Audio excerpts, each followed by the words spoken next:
Hey everybody. Um, so people have been telling me for a while that I need to start my own YouTube channel, and the main thing is just because of my experiences in life and what I've gone through in my life as well. Um, so just to start off, my name is Matt. I'm actually a three-time cancer survivor. I have a pretty hefty history as well, and it's all driven me to become what I am today. I'm a holistic physician, and I really love what I do. So I just kind of wanted to get on here and finally chat with my fellow YouTubers. I used to watch a lot of YouTube videos and engage in a lot of comments, and I just feel like I have so much to share with everybody. I feel like I have so much to. There's so much I can do to help the world. I actually had brain surgery as a kid. It's kind of crazy, a crazy health history. They removed my pretty much my whole right temporal lobe of my brain, and they didn't really know if I was gonna make it or not. I had an oligodendroglioma type of tumor, which is odd because that's usually found in people that are older, not people that are younger, which is really strange. So what ended up happening to me was they ended up having seizures. I ended up being one of those kids that's made fun of in school all the time. So I had to deal with that a lot, especially when I was having seizures. My nickname was Seizure Boy, and me being at 10, 11 years old and in middle school, it's just so hard, you know. And maybe closer to 12 years old, but around there sometime. And so what ended up happening was I ended up having multiple seizures. Then they thought it was my heart because my heart was beating so fast. I ended up having to do a heart cath on me. And the main reason why was because my heart rate was just stunningly fast, maybe 140, 150 beats a minute. And so they thought, I was passing out because of my heart. I fixed that and then started passing out at school, having seizures multiple times a day. It was just hectic. It was hell for me. Me being such a young kid. Following all of that, what ended up happening to me was they ended up saying, hey, let's do an MRI and take a look at his brain.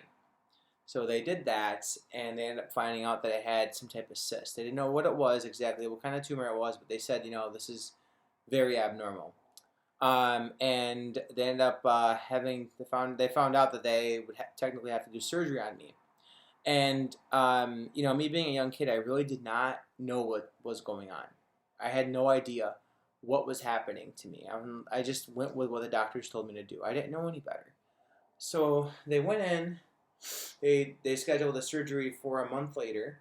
They went into my brain. They did a surgery. They said I had a risk of possibly becoming weak on my left side of my body. It's basically like a surgery-induced stroke. So what ended up happening was after I woke up, I couldn't move the whole left side of my body, and literally like, my eye was shot like this. I couldn't walk straight. I couldn't do anything. It was really bad. And now here I am having panic attacks in the hospital. They're giving me all this strong morphine, strong meds, and this is back when they didn't realize how dangerous these opioids really were. And so what ended up happening was after going through so much physical therapy in the hospital and going through all the, dealing with all of the harsh, harsh environment of just being there. I had to stay in there in the hospital for 2 weeks straight. Couldn't leave. When I left, it was hard for me to function. It was really hard. My memory was extremely bad. One thing I forgot to mention is that I lost some permanent vision in my left peripheral. So by them hitting the optic nerve, the left peripheral, meaning that they also damaged the left peripheral in my right eye and my left. But at that point, I couldn't really see even in front of me. From here on over, I could not see. Um, it was really tough for me. It was very hard being such a young kid having to deal with that. And even afterwards, going back in the eighth grade and being made fun of nonstop. It's not a fun thing. Really, it was really hard for me to go through. But you know what? It's part of character development, and it really makes you who you are. So going through, junior high school and all of that, and then finally getting into high school. And during this time, my brain was still developing and whatnot.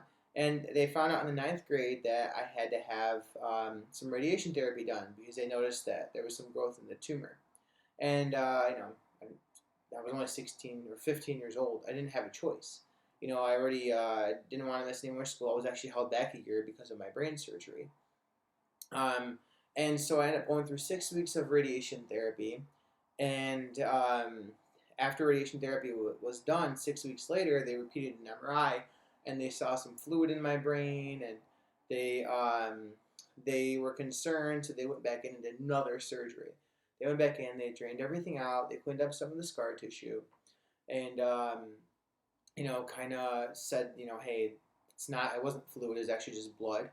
But then afterwards, they wanted to do a gamma knife, even more radiation. I denied that. I said, no, I'm not doing that. I was not going to anymore.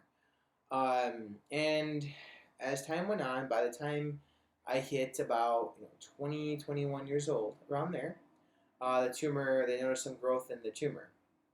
And they wanted me to do chemo and maybe another surgery. They didn't really want to go back in for sure, but I said, no, I did not want to do that. So, I did my own research. I said, okay, there has to be an answer. There has to be another way besides going through all these, harsh treatments. So, it turns out I connected with a friend of mine named Renee, and she told me about a guy or some random dude that worked out of his house. And I was very leery about going to go see some random guy that offered to see me for free. He was like 85 or 86 years old, still alive, by the way. And I was just really leery about that. So I ended up going. I took a friend with me just to be safe.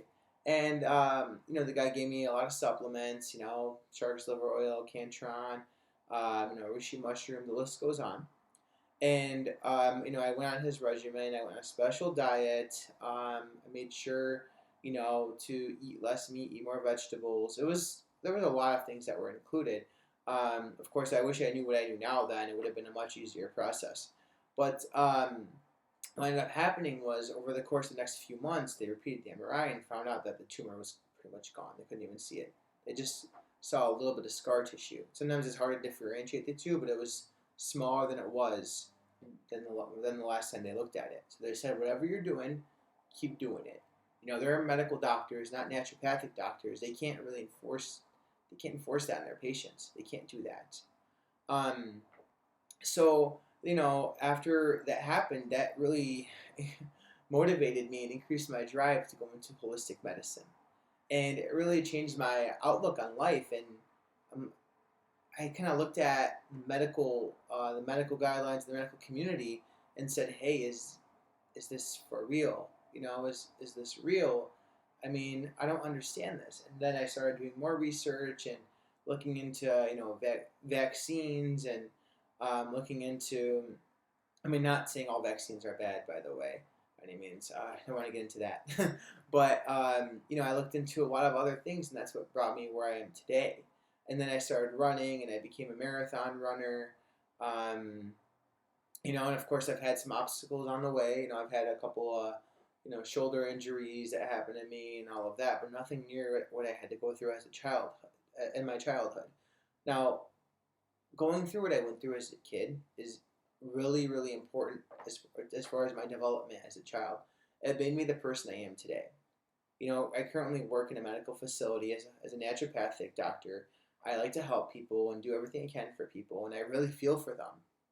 After going through all of the cancer and whatnot, and I didn't even talk about my battle with Lyme disease. Now, that was really bad, having burning neuropathy and pain. And, this happened also in my early 20s where I got very sick with Lyme disease. And, getting juggled around as well. It's hell. It's a lot. I have a crazy medical history because of it. But you know what? You have the power to bounce back. You believe it or not, in your own mind, if you were to put a woman with breast cancer, next to another woman with breast cancer, which one do you think would survive? The one with an amazing attitude or the one that's negative about everything? Of course, it's the one with a positive attitude. So people, you can't really see emotions. You feel them, but it's energy at the end of the day. And the human brain can light a light bulb. So we're definitely way more electrical. Neurons, electrons, we're definitely more electrical in the human body than we are chemical.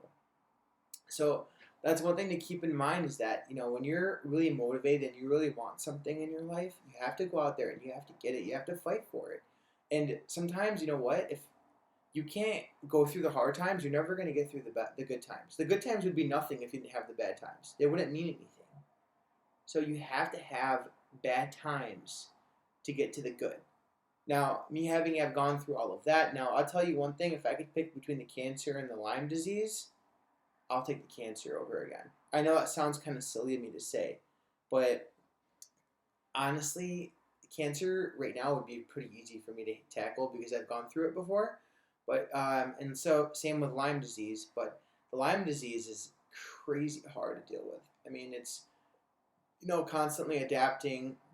You can't just really take one thing and it's gone and stick to one thing and it's gone. It's pretty much something that has to go back in remission and you have to stick with it for the rest of your life.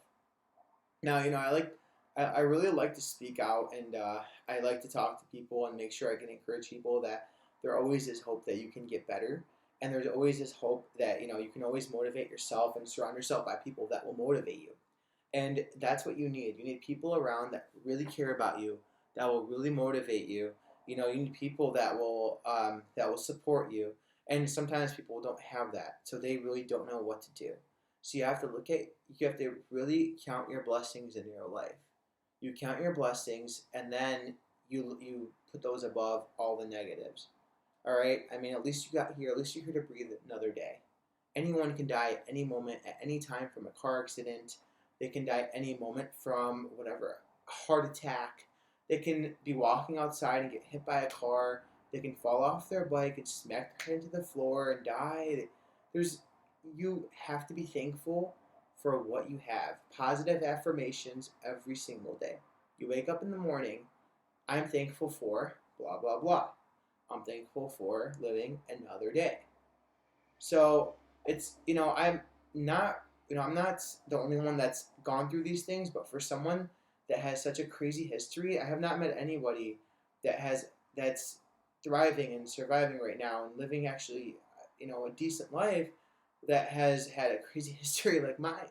I mean, and some people, there are people out there that have fought cancer and survived and all of that. And you know what? God bless them. And the people that haven't, God bless them as well.